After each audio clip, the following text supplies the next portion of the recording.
In 1993, the Philadelphia Phillies made the World Series. They were historically defeated by the Toronto Blue Jays in 6 games. 13 seasons later, and they were back there again. This game is going to be over. Carlos Ruiz squeezes it, and the Phillies are the National League champions. But after that, well, it gets pretty ugly.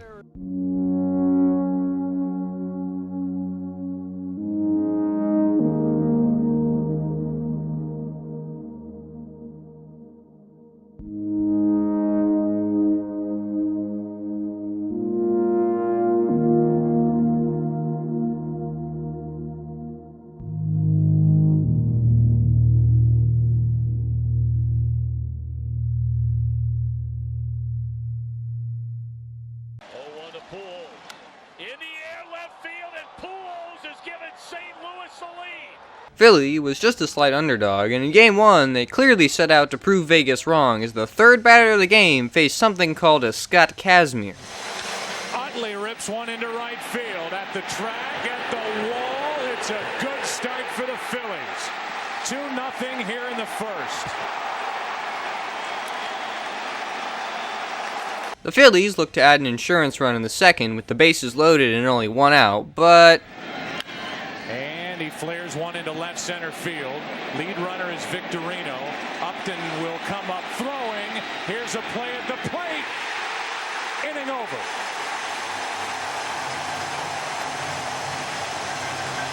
not ideal. But it doesn't matter, as thanks to an RBI sacrifice in the fourth, Carl Crawford's homer and Akinori Iwamura's double didn't tie the game. So now it's the ninth, and closer Brad My Soul Is Still Gone Over the Train Tracks Lidge comes in ready to get the save. And quick note about that, Lidge hasn't blown a save all year. That's right, he's 46 for 46 heading into this World Series, and that checks out as Lidge gets Carlos Pena to strike out, then Evan Longoria, and finally Carl Crawford to pop out. Another pitch on 3-2. Crawford pops it up. Down the left field line in foul territory, and the Phillies take game one. Pedro Feliz backpedaling to squeeze it, and it's a 3-2 final. Game 2 was jump-started early by the Rays getting up 4 runs. Philly gets 2 more runs, but that isn't enough, and Philadelphia loses. In Game 3, the Phillies scored early in the first on a groundout, and then Carl Crawford ties it up the next inning, and then Carlos Ruiz goes yard to grab back the lead. Very good swings all night, and now he goes deep to left, and Ruiz has put Philly back on top.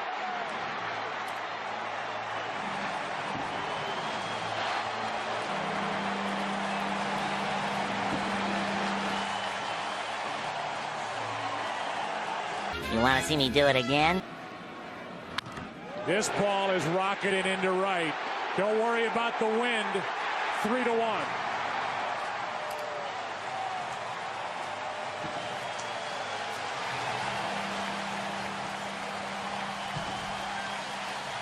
You want to see me do it again? Now he launches one to right. Back to back.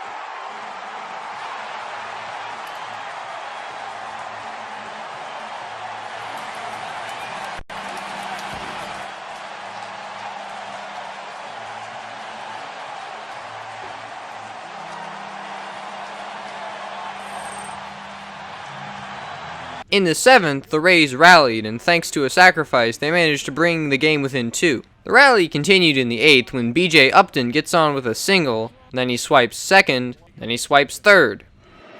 Now Upton is running. Throw to third is not in time, gets away, and this game is tied. The legs of B.J. Upton all the way around the bases. In the 9th, Eric Brunlett was hit by a pitch, which, ow. And yet, seconds later, he's on third. How did that happen? Plus, they're giving up one of their best hitters. Right. That one gets away. It kicks right back to Navarro, whose throw goes into center.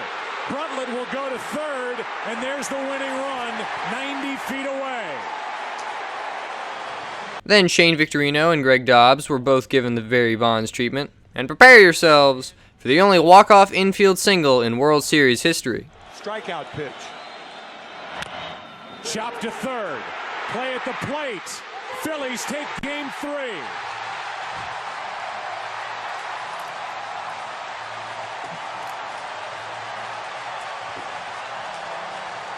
In Game 4, not only did Joe Blanton get 7 Ks, but in the 5th, he launched one over the wall. One is hit well into left.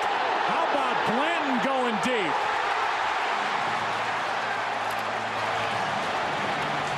And in Game 5, the Phillies scored in the 1st for the 4th time this series, but the Rays scored in the 4th. More watching, and now Longoria grounds one into left center. It doesn't matter. The combination of Pena and Longoria come up big. It's 2-1 as Evan Longoria gets his second RBI of this World Series and his first base hit. And in the 6th, B.J. Upton got on with a single and then stole second, which meant that Carlos Pena's single scored him. Line drives a base hit into left. Here comes Upton to the plate. Throw home by Burrow. This game is tied. Carlos Pena delivers with 2 out in the 6th. And you know, right about now, you're probably noticing the enormous piles of mud and rain that's coming down. And as it turns out, now was the time that Rob Manfred decided, hey guys, let's stop playing baseball. And, wait a minute, Manfred wasn't in office yet. Got an order from the boss. Dump everything on Rob Manfred. Everything? Everything. Come on, come on, come on. Quicker, quicker. Delete, delete. Come on, let's get moving. Hurry up, what do you think I'm paying you for? You don't pay me. We don't even exist. We're just a clever visual metaphor used to personify the abstract concept of thought. One more crack like that and you're out of here. No, please! I have 3 kids. Who's in office? I don't care. So yeah, now what? Tomorrow. Well, the next day was also rainy, so can't do it then. Tomorrow for sure. And finally, the game kicks back underway on Wednesday, the 29th, and the Phillies come in and I guess take advantage of the situation as they scored in the first half inning back. Worth a shallow fly ball into center. Iwamura can't make the play. And the Phillies take the lead. But the Rays tied it back up. Spot as Baldelli hits one into left. Back is Burrell, and Baldelli has tied it. Rocco Baldelli has gone deep. It's 3-3 in the top of the 7th. And Tampa Bay was still threatening as they had a runner on second with 2 outs. And now watch this and take notes, children. Runner at second, 2 out, and Iwamura grounds one up the middle. Utley, good play. Has no play at first, throws home, and out is the call to end the inning. Bartlett kept running as Utley hung on to the baseball instead of throwing to first. Looks to first, fakes to first, comes home. Alert play by Utley. Bartlett out at home, and the top of the 7th is over. We're tied. The Phillies were destined to win as their lead was retaken in the very next frame. Infield in, and a ground ball up the middle, base hit. Pedro Feliz delivers. 4-3 Philadelphia. Now here comes Lidge for just 3 more outs. Against Boston, his last long ball. Off balance. 1 out.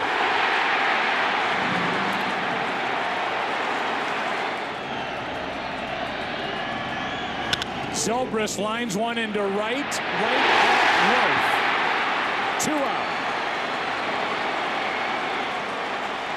Fans on their feet. Rally towels are being waved. Brad Lidge stretches. The 0-2 pitch. Swing and a miss. Struck him out. The Philadelphia Phillies are 2008 World Champions of Baseball. July 2014, somewhere in El Paso, Texas, a man named Jeff Francoeur is trapped in a bathroom. So I have nothing interesting to say to follow that up. So, here, just watch this. 2-2. The runners go. Line drive. Caught by Bartlett. He makes the tag. It's a triple play, and the ball game is over. An unassisted triple play to end the ball game. Yeah, right now that trade couple years back for Bruntlett and Lidge looks pretty good right about now. Okay, that was the most interesting thing to happen to the Phillies' 2009 season, as they repeated as NL East champions with the 93-69 record, good enough for the 2 seed just behind the Dodgers, who they had to face off in the NLCS. They took a 3-1 lead after a walk-off in Game 4. Line drive, right center field, base hit, 1 run scores. Ruiz around third. They're going to wave him. Here's the throw to the plate. It's not in time, and the Phillies win it in the ninth. And they won the NL pennant for the 2nd straight year. High fly ball. Victorino is there. And the Phillies are National League champions again.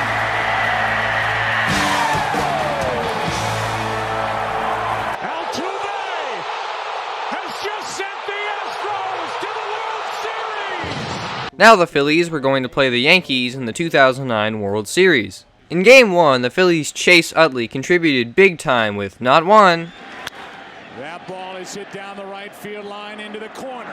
Back at the track, it is 1-0 Phillies. Utley goes deep, and Philadelphia strikes first in Game 1. but 2 heroic home runs. And a shot into right. Utley has gone deep again. What a night, 2-0 Philadelphia.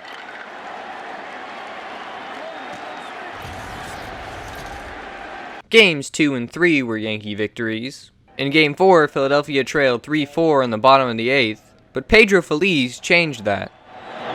There's a shot to left. Pedro Feliz has tied it.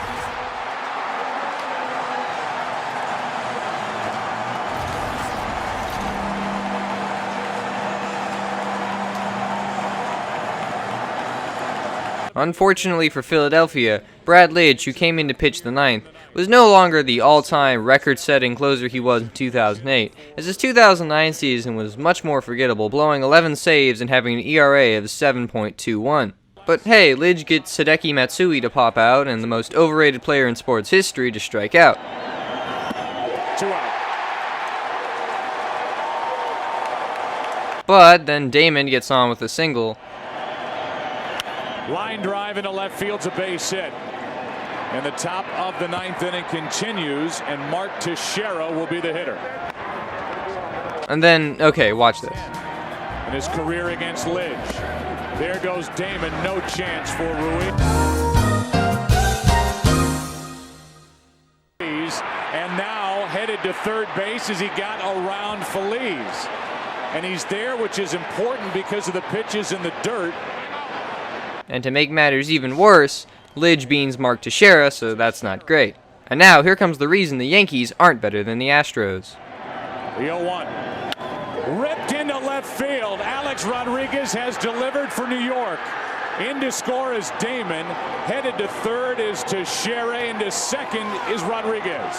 And the Yankees lead 5-4 in the 9th. Why would you not intentionally walk St. Eroids over here? Anywho, next clip, please. Here's a 2-2 pitch and a line drive into left center field. That is going to score 2. In to score Teixeira. In to score Rodriguez. Down to second and out is Posada, but he's made it a 3-run game. Guess who came in for the Yankees? Yeah, he closed it out. In Game 5, Utley went yard for the 4th. And a fly ball into right. Back at the wall. Utley goes deep. 3-1 Philadelphia.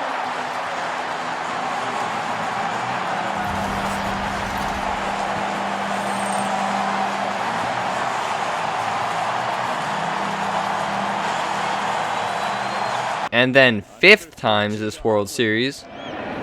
And a shot into right. How about this series for Utley? Another home run. Second of the night.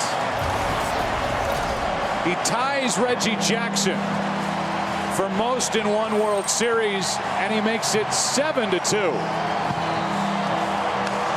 That tied the record set by Mr. October himself, which he now also shares with George Springer. But in Game 6, the Yankees' Wait, that's not possible! Andy Pettit. We're going with Pettit. Yeah, so the Yankees won, and I'm not about to show that clip. Dislikes to the right, fellas. I do not care. I may not have a brain, gentlemen, but I have an idea. At the start of the 2010 season, the Phillies dumped Cliff Lee to the Mariners and brought in a name you might recognize, the late Roy Halladay. I wonder if that's going to make a difference in the postseason. Several months later. Can't even begin to tell you how loud it is here, folks.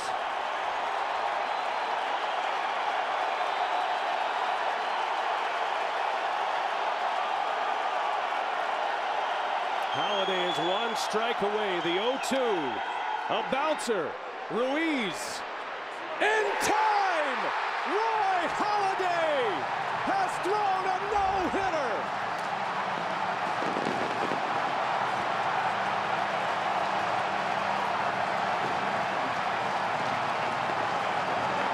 Incredible. So the Phillies got to play the San Francisco Giants, who were preparing for a dynasty in the NLCS. The Giants won Game 1, the Phillies won Game 2, the Giants won Game 3, and in Game 4, Roy Oswalt, yes, that Roy Oswalt, was brought in to extend the game into extras.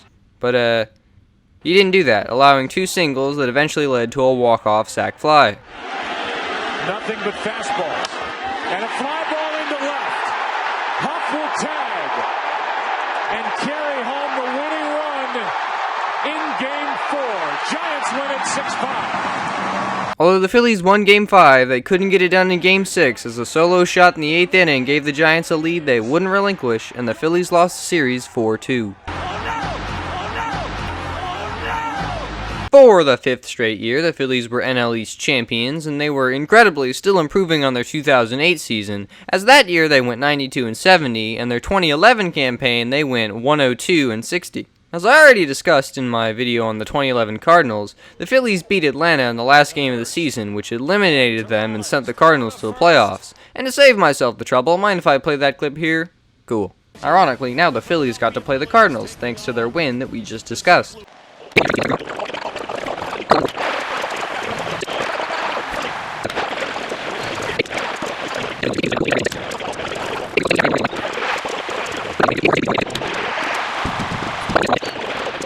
Unfortunately for the Cards, in Game 5 they only scored 1 run. It came in the first inning.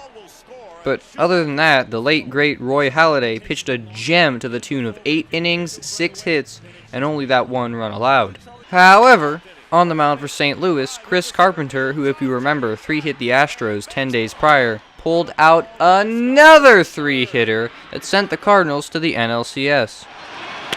Ground ball to the right side. Punto has it. And running over, and the Cardinals have done it. Oh, and in case you're wondering why that play took so long and why Ryan Howard wasn't in the frame at the end, it's because he tore his Achilles tendon on the play, so that's not fun.